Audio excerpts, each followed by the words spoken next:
البدع والأهواء، أهل البدع العقائدية وأهل البدع السياسية.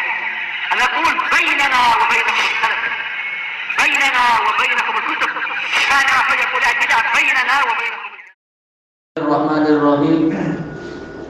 Patut Malaysia dengan Malaysia Brunei tak ada. Memang, tapi kembali ke iman.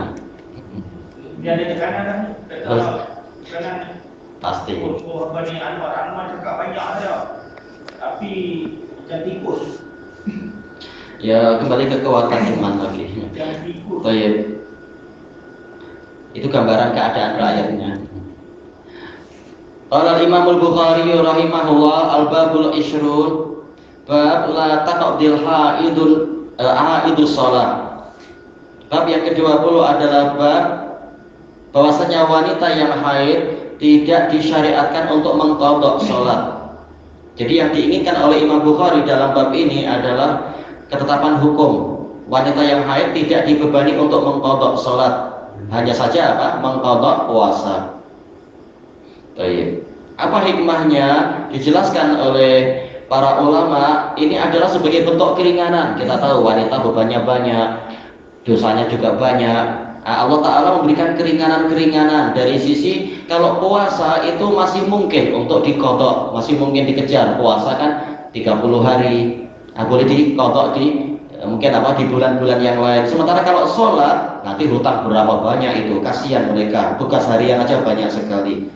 Baik, kalau tidak ditunaikan mereka dosa banyak. Nanti ditambah dengan sholat lagi sehari 5 kali ya, kali berapa belas hari misalkan, atau apa, bebannya terlalu banyak. Maka Allah beri keringanan untuk sholat tidak diwajibkan mengqadha. Baik, hanya saja yang ini dinukilkan ijma. Para ulama menukilkan ijma. Ini ijma setelah terjadi sedikit perselisihan di zaman sahabat. Ada beberapa sahabat yang belum tahu sehingga memfatwakan wajib mengqadha sholat sebagaimana mengqadha puasa, yaitu dengan cara qiyas. Tapi diingkari oleh Ummu Salamah, istri Nabi SAW.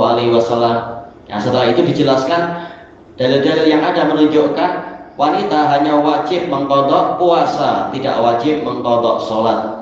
Adapun orang-orang Khawarij dari kalangan Haruriyah, mereka mewajibkan wanita mengqadha sholat. Makanya kalau Khawarij berkuasa akan banyak bencana.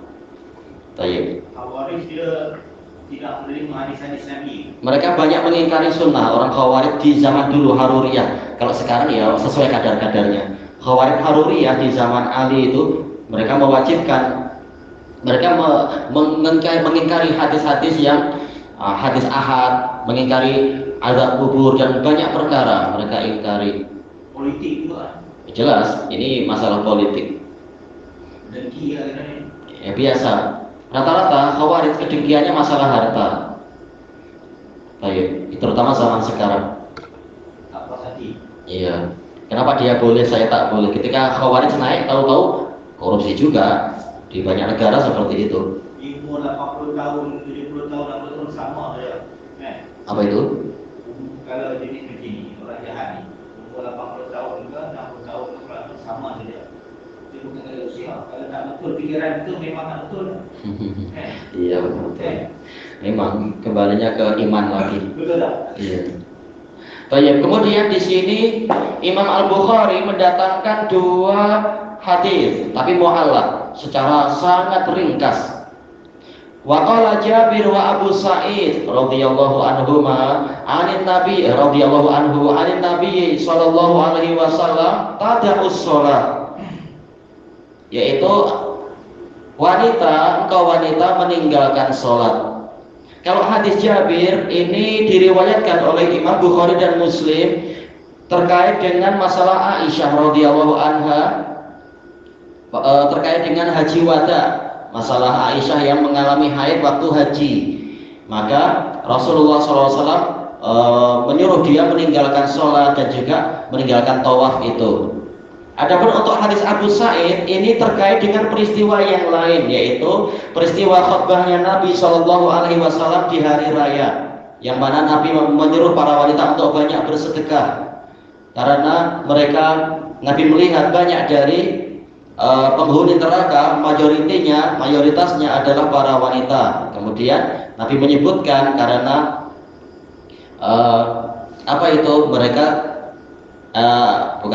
yaitu mereka masuk nerakanya adalah karena mereka yukthirnal la'nah wa yakfurnal ashir. Mereka memperbanyak mengutuk dan juga mengingkari kebaikan suami. Cuma setelah itu, pembahasannya bukan di situ. Setelah itu pembahasannya adalah Nabi yang kemudian mengatakan, saya belum pernah melihat orang yang akal dan agamanya kurang yang lebih mampu untuk melemahkan atau menghilangkan akal lelaki yang memiliki jiwa yang kuat. Nah, baru kemudian ada wanita bertanya, kenapa dikatakan kurang akal dan juga kurang agamanya? Masalah yang tadi wanita tidak bertanya, masalah yakfurnal asyir dan yuksirnal la'nah, mereka sendiri tahu memang seperti itu. Tetapi yang ditanyakan adalah kenapa dikatakan kurang agama dan juga dikatakan kurang akal. Masalah kurang akal, Nabi sudah menyebutkan persaksian dua wanita itu setara dengan persaksian satu laki-laki. Adapun yang masalah kurang agama karena yaitu tada'una shalah ayyama al-haid, kalian meninggalkan sholat pada hari-hari haid. Nah, inilah yang dimaksudkan hadis yang lafaz ini yang diinginkan oleh Imam Bukhari, hadis Abu Sa'id. Jadi bukannya hadis Jabir dan hadis Abu Sa'id ini satu kesatuan, tapi peristiwanya lain-lain. Hadis Jabir pada waktu haji wada, sementara hadis Abu Sa'id ini adalah terkait dengan khutbahnya Nabi tatkala di Madinah, khutbah hari raya. Tapi intinya sama, yaitu wanita disuruh untuk meninggalkan sholat pada waktu haid karena ini najis. Tidak boleh sholat dalam keadaan ada najis. Nah, karena tidak sholat sehingga agama kurang, kecuali wanita yang pandai, yang cerdik, yang walaupun sedang haid dia memperbanyak ibadah dengan ibadah-ibadah yang lain walaupun tidak sholat. Nah, ini yang cerdik, menutupi kekurangan dengan cara yang lain. Kurang akal maksudnya waktu adalah saksi ya. Ya, Nabi menyebutkan itu. Tapi ada masa pakai yamin ya? Apa? Pakai yamin, pakai sumpah. Nabi akan menggantikan syahadat menggunakan sumpah. Ya, itu pembahasannya di dalam apa? Masalah qasamah dan pembahasan dalam masalah li'an. Ya, masalah sumpah-sumpah itu. Cuma tidak dibahas di sini. Pembahasannya belum. Masih sangat jauh sekali. Ini sempat tak hidupnya habis khatam? Gak tahu. Tapi yang penting umur kita fisabilillah. Setiap hari tambah satu hadis insyaallah. Muslim membuat kabul. Dulu pun banyak muridnya Imam Bukhari yang tak khatam. Tapi yang penting mereka sepanjang hidupnya belajar satu hadis, dua hadis, tiga hadis tiap hari gitu.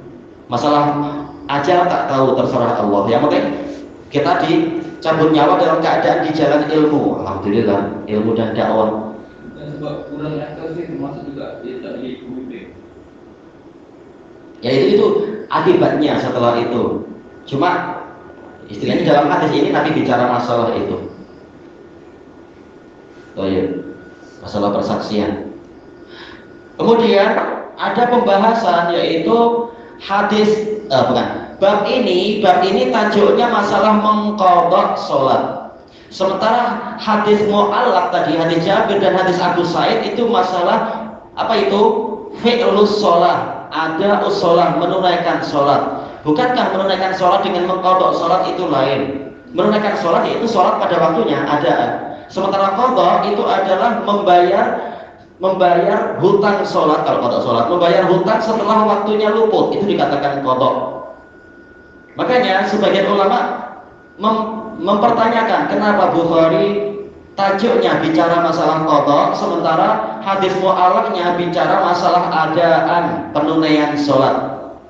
Dijawab oleh Al-Karmani rahimahullahu ta'ala bahwasanya hadis mu'allaq ini tada'us sholat, meninggalkan sholat, ini mencakupi dua makna sekaligus. Makna ada'us sholat memang yaitu tarku adai sholat, meninggalkan penunaian sholat, yaitu sholat pada waktunya tidak ditunaikan karena sedang haid. Dan juga mencakupi apa itu tarku qadha sholat, meninggalkan pembayaran sholat. Jadi ini hadisnya bersifat umum. Ini pendapat yang sangat kuat. Hanya saja Al-Hafidz mengatakan hadisnya sebenarnya tidak bicara masalah itu. Hadisnya bicara masalah apa itu? Tarku ada isolah, tidak membicarakan masalah qadha. Qadhanya nanti dibahas di dalam hadis Aisyah yang akan kita lewati itu secara musnad, secara bersambung sanadnya. Jadi seakan-akan Imam Bukhari tajuknya memang bicara masalah qadha, dan hadis yang menjadi inti pembahasan adalah hadis yang musnad ini nanti, hadis yang ke 321 itu. Sedangkan dua hadis mu'allaq ini seakan-akan sebagai pengantar saja, penghantar, pembuka, yaitu sebelum masuk ke pembahasan qadha adalah pembahasan apa? Pembahasan yaitu ada usholah. Haji, boleh kan? Iya, tak masalah. Jelas, tidak disyaratkan untuk suci masalah haji, kecuali ya masalah tawaf dan sholatnya itu aja. Kalau dia ini haid, masa selesai haji, dia kena tunggu bersih dulu baru tawaf. Betul, iya, untuk membayar tawafnya itu. Maka dia tawaf itu bukan semestinya hari tasyrik. Ya namanya qadha, mengqadha. Qadha tawaf. Iya, semampunya. Baik. Kemudian kita sekarang masuk kepada hadis yang musnadnya, yang menjadi mu'tamad, yang menjadi sandaran Bukhari. Semua sandaran Bukhari adalah yang hadis yang musnad, yang bersambung sanadnya. Adapun yang mu'allaq ini tidak menjadi sandaran, seringkali sekedar tambahan saja. Al-Bukhari rahimahullahu taala al-hadisul hadi wal ishrun ba'da salasimi'ah 321. Haddatsana Musa bin Ismail qala haddatsana Hammam qala haddatsana Qatadah qala haddatsatni Mu'adzah anna imra'atan qalat li Aisyah, bahwasanya ada seorang wanita yang bertanya kepada Aisyah radhiyallahu anha, atujzi, yaitu atajzi, jaza ya jzi, boleh, apakah boleh indana salataha idza tahurat, salat dia apabila dia sudah suci. Faqalat Aisyah bertanya, aharuriyatun anti, apakah engkau ini wanita haruriyah, wanita khawarij yang mewajibkan mengqadha salat wanita yang haid? Kunna nahidu ma'an Nabi sallallahu alaihi wasallam, kami pernah haid bersama Nabi. Jelas bukan maksudnya Nabi juga haid, tapi bersamaan Nabi masih hidup, syariat masih terus turun wahyu itu. Fala ya'muruna bih, kemudian beliau tidak memerintahkan kami untuk mengqadha salat. Atau Aisyah mengatakan fala naf'aluh, kami tidak melakukan itu, yaitu qadha salat.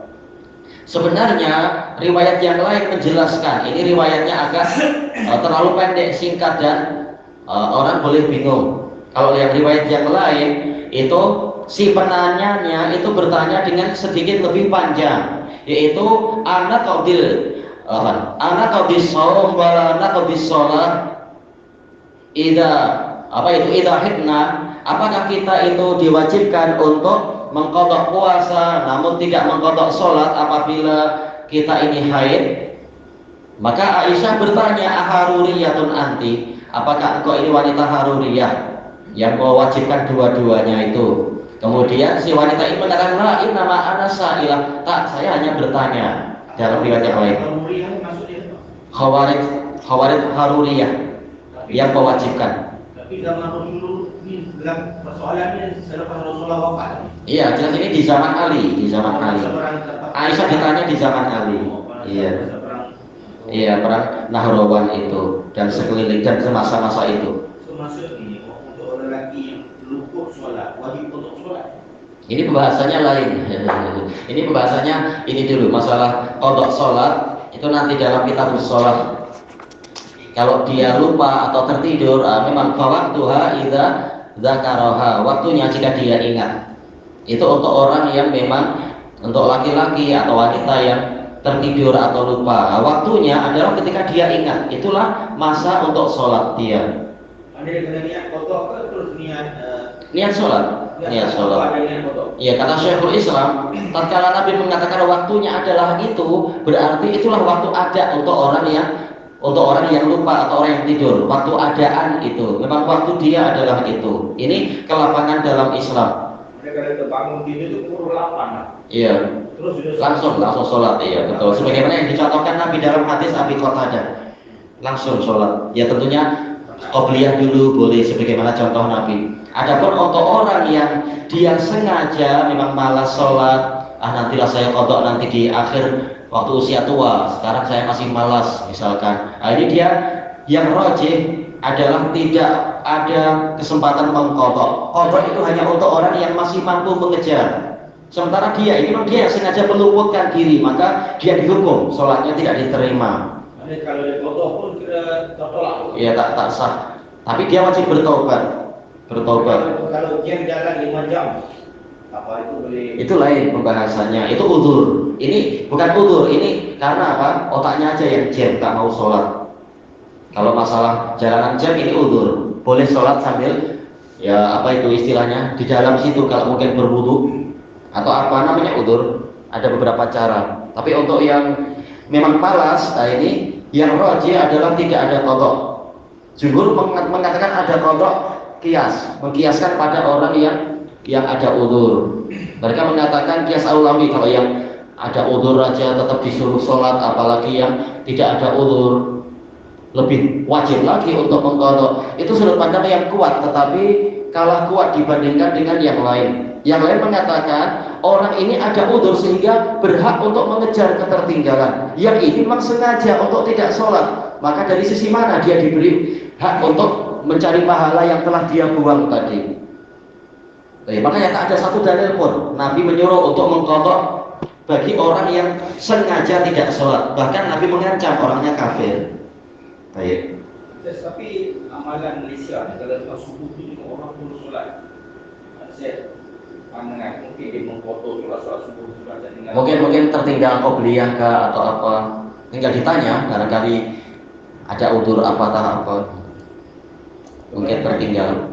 Dia lepas subuh sholat, mungkin dia mengfotokan subuh yang sebelum kita tinggal. Ada setengah tu dia foto cuba beras kan? Ada amalan Malaysia kan? Iya, memang ada aja fatwa ulama tak masuk. Itu diterima. Nabi tak mengajarkan itu. Man amila amalan laisa alaihi amruna fahuwa radd. Itu tidak boleh dikira sebagai amalan yang betul. Tak betul, karena Nabi tak mencontohkan itu. Kalau ini masa muda dulu dia tak sholat, nak bayar. Cara bayar adalah bertaubat, kemudian memperbanyak sholat sunnah. Yang telah luput tak mampu dia kejar karena dia sudah sengaja meninggalkan itu. Itu untuk masalah sholat. Baik. Yang masalah sholat seperti itu. Demikian pula untuk masalah puasa, cuma nanti pembahasannya insya Allah di waktunya. Yang ada udzur, inilah yang diberi kesempatan mengejar ketertinggalan. Tapi yang sengaja memang tidak mau mencari pahala, membuang kesempatan, dia tidak diberi udzur. Bagaimana diberi kesempatan mengejar, sementara dia sendiri memang membuang kesempatan itu. Tapi kesempatannya adalah bertaubat. Tapi hadis ini boleh kita pahami juga. Perempuan tidak akan mengqadhakan sholat disebabkan ini. Iya, ini masalah haid. Dengan kita boleh baca juga ini hanya lelaki kena juga mengqadhakan sholat yang tertinggal. Kotor. Ini lain, laki-laki tak ada haid. Pembahasannya lain. Tapi maksudnya tak salah langsung lelaki kena mengqadhakan sholat yang terlupa. Pembahasannya lain. Ini wanitanya tidak mau dibahas masalah sengaja atau tidak sengaja. Ini wanita yang dapat udzur. Yang dapat udzur karena apa? Kena haid, bukan menyengaja. Melainkan puasa. Iya. Kalau puasa karena kan dia setahun hanya ada satu kesempatan saja, makanya memang disuruh mengqadha agar dia tidak tertinggal. Sementara yang sholat ini kasihan kalau dia harus mengejar sebanyak itu, sehari berapa sholat itu dikalikan sekian hari. Tapi di sini Imam Bukhari meriwayatkan dari Musa bin Ismail, beliau adalah Abu Salamah At-Tabuzaki Al-Basri, siqatun sabtun imam. Meriwayatkan dari Hammam bin Yahya Al-Basri, juga siqah, walaupun siqatun yukhti beliau. Ana lupa kunyahnya, beliau adalah Abu siapa, tapi Hammam bin Yahya Al-Basri. Qatadah bin Di'amah As-Sadusi Al-Basri, beliau adalah Qatadah siapa ya? Abu Bistam. Sebentar. Kenapa anda terlupakan ya? Abdul Hajjaj ya, Qatadah Abdul Hajjaj. Kalau Syu'bah Abu Bistam. Kemudian Haddatsani Mu'adzah, dia adalah Mu'adzah bin Abdillah Al-Adawiyah Al-Basriyah. Jadi ini semuanya adalah orang-orang Basrah sampai ke Mu'adzah ini. Kemudian anam ra'atan qalat li Aisyah, seorang wanita bertanya pada Aisyah, siapa wanita ini? Riwayat yang lain menjelaskan dia sendiri. Mu'adzah menyatakan saya bertanya kepada Aisyah. Nah, terkadang menyebutkan saya, terkadang cerita ke muridnya ada seorang wanita secara rahasia siapa namanya. Tujuan dia menyembunyikan nama. Oh, wow, tergantung mungkin cerita ke murid kali ini ya ini muridnya tak bahaya, tak masalah. Atau mungkin kali ini murid yang dia belum terlalu kenal, sebaiknya jangan saya sebutkan, sayalah yang bertanya, kemudian dikritik oleh Aisyah macam tadi, kok haruri kah? Nanti murid boleh salah paham, oh cikgu saya ternyata pernah di kata-kata yang tak baik oleh Aisyah, nanti bahaya. Kena tengking lah. Iya. Nah, terkadang cikgu perlu lihat siapa yang diajari hadis yang ini dengan jelas, siapa yang tak perlu disebut secara rinci. Saya belum terlalu kenal murid yang ini. Tergantung cikgunya, dan itu masalah tak penting juga untuk kita tahu siapa wanita yang ditengking, yang dikritik dengan keras oleh Aisyah tadi. Tayyib ilahuna wa wallahu a'lam. Subhanakallahumma wa bihamdika la ilaha illa anta astaghfiruka wa atubu ilaik. Walhamdulillahirabbil alamin. Jazakumullahu khairan.